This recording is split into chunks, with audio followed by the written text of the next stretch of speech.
수도권 브리핑입니다. 서울시가 부실 시공을 막기 위해 공공기관 발주 공사에 대한 동영상 기록을 민간으로 확대하기로 했습니다. 서울시는 최근 민간 건설사와 동영상 기록 관리 설명회를 열고 공사 현장에 대한 동영상 기록에 동참해 줄 것을 요청했는데요. 회의에 참석한 오세훈 시장은 동영상은 사고가 발생했을 때 사고 원인을 밝힐 수 있는 블랙박스 역할을 하기 때문에 사고 원인 파악에 드는 막대한 사회적 비용을 줄일 수 있다고 설명했습니다. 현재 동영상 기록에 참여 의사를 밝힌 곳은 GS건설 등 도급 순위 상위 30개 건설사입니다.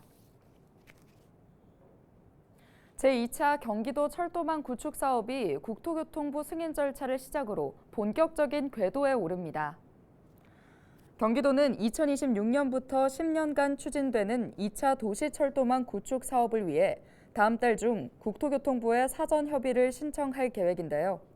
이후 도민공정회와 도의회 의견 청취 등 행정 절차를 거친 뒤 국토교통부에 사업 승인을 신청할 예정입니다. 국토교통부는 승인 신청이 접수되면 전문 연구기관에 적정성 검토를 의뢰하고 도시교통정책 실무위원회 검토와 국가교통위원회 심의를 거쳐 최종 확정 고시할 계획입니다.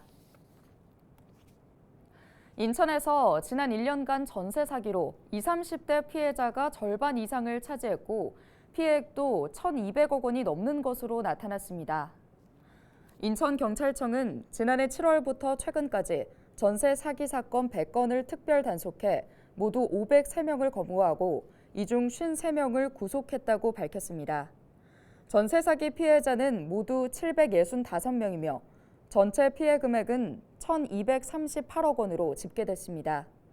전체 피해자 중 59.5%가 20, 30대로 456명에 달했으며 40대 155명, 50대 70명 순이었습니다. 1인당 피해액은 5천만 원에서 1억 원이 585명으로 76.4%를 차지했고 1억에서 2억 원대가 88명, 2억에서 3억 원대 48명, 3억 원 이상 17명으로 파악됐습니다.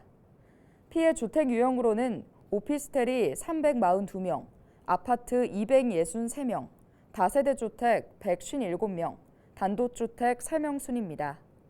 경찰이 기소 전 추징 보전을 신청한 17건 중 10건은 법원에서 받아들여져 범죄 수익 35억 원이 몰수 추징 보전됐습니다.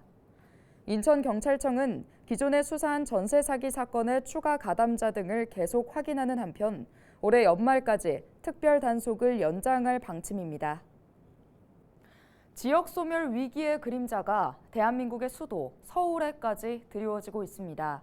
지난 10년간 서울 인구가 계속 줄면서 천만 도시 서울도 이젠 옛말이 됐는데요. 서울 인구는 계속 늘어나고 있던 거 아닌가? 이렇게 생각하시는 분들도 많으실 겁니다. 서울 인구는 왜 줄었을까요? 영상으로 준비했습니다.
오늘 준비한 소식은 여기까지입니다. 지금까지 수도권 브리핑이었습니다.